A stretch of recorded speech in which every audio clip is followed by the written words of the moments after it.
Hey guys, it's your boy Moxanus back with another video. Here to give you my yet another 2022 movie thoughts. This is going to be on the Netflix film directed by one of my favorite directors, Judd Apatow, The Bubble. Yes, The Bubble stars Karen Gillan, and a whole lot of other people there I can't think of right now. I am dead tired, you know, but I watched this film. I knew about it. There's not really like any buzz for it anymore. But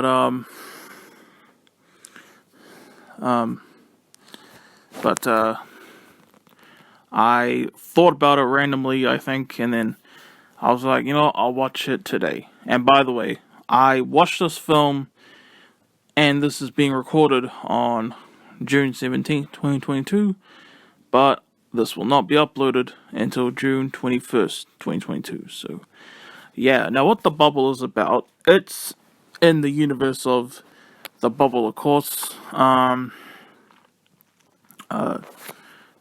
film, the first, like, at least one of the first movies being made after the COVID-19 pandemic. And these actors, they get treated like horribly on set. So many crazy stuff is happening on set, like people's fingers being blown off, and not being able to leave, and being forced to quarantine constantly, and just it's not the best for them. And that's basically what this film is about, and we follow them making this movie, and at the same time, a behind-the-scenes documentary for the making of this film is being made. And yeah. So what did I think of The Bubble?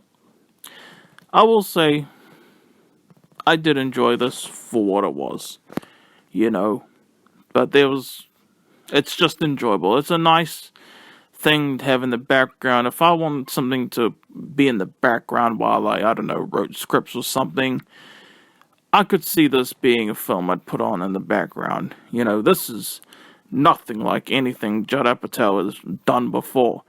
Like, his comedy movies, like Knocked Up and 40-Year-Old Virgin, all that, they are, like, very realistic and grounded.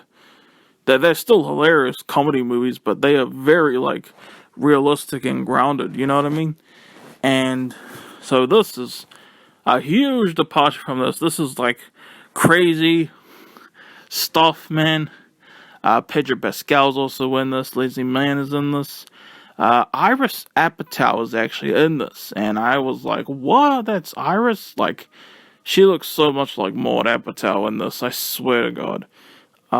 Especially like when I think of Iris, I think of Knocked Up. Like when Paul Rudd is like, "Never do what they did," and she's just a little baby. She's like, "I'm gonna do it." It's just crazy to see her growing up like this now. You know what I mean? And she looks so much like Maud, it's crazy. And there was a certain cameo from a certain someone that, if you've seen this movie, you know who I'm talking about. That just made me. I was just so ecstatic to see that. If you know me, of course, and all that. I'm not gonna say who it was, but I will say that I did accidentally spoil that for me when I was like during the movie. I was looking up the cast, and I saw this guy. If you know me, I'm just the biggest fan of, and I did get spoiled that he was in this. Regardless, it's just, I had no clue at all he was in this. I can't believe I never heard of that. And I assumed that was supposed to be like a surprise. I never watched any like trailers for us or anything.